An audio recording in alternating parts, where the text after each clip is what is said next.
First, though, your information today, let's start with the big one. The Premier in New South Wales keeps talking about the problem in the hospitals peaking in October. Now, information that we've received suggests otherwise, Andrew. That's right, KIERAN. The head of surgery at NEPEAN Hospital in Penrith in Western Sydney has told colleagues to expect a peak in cases in late November and informed them that serious Category 1 surgeries are going to have to be moved to places like Sydney's North Shore to accommodate urgent cases. Sky News has got hold of the message sent by NEPEAN's head of surgery, which says that the hospital is presently treating 117 patients in the hospital with COVID and 700 in hospital at home care. The note says this will mean that Category 2 and even Category 1 surgery will be further curtailed in due course. The current crisis is not projected to peak before the end of November, this head of surgery says, appearing to contradict the statements of New South Wales Premier Gladys Berejiklian, who says the coronavirus outbreak will peak in October, just as she is planning to open things up at 70% double-dose vaccination. Royal North Shore and other hospitals are being enlisted to take urgent cases by NEPEAN.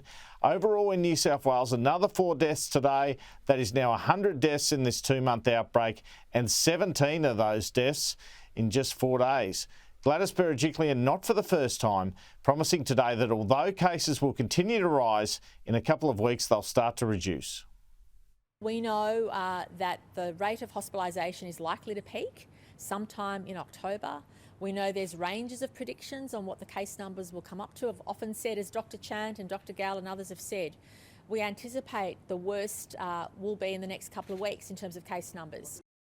After a conversation with Scott Morrison last night, Berejiklian giving her strongest comments yet about New South Wales opening up to the world in November at an 80% double vaccination rate for adults with home quarantine to replace hotel quarantine. Some in her cabinet are concerned the Premier is trying to give hope, but often ending up giving false hope, as the health and hospital situation means she has to overturn promises like opening up hairdressing or HSC students going back. But the Premier appears adamant on this international travel point, talking about welcoming thousands of Australians back into the country for Christmas. The contradictory thing here is that as the Premier talks about opening up to the world, she has actually quietly halved overseas arrivals to New South Wales from 1,500 to 750 a week this week. The Premier says it's about a redeployment of thousands of staff and has no bearing on the way forward with overseas travel and returning Australians. You're more adamant today in your rhetoric that of the prospect of international travel when we do reach 80%.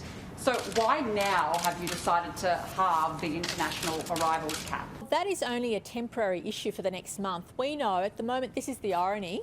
For example, Dr Gale read out today, I think, 2 overseas cases. So we have 2 overseas cases where thousands and thousands of staff are looking after 2 cases with COVID versus the number of cases we have in the community. Once we get through September and October, which are the months we're most worried about, and once we get to 80% double dose, I want New South Wales to lead the way. If Australians come home through Sydney Airport, I welcome that.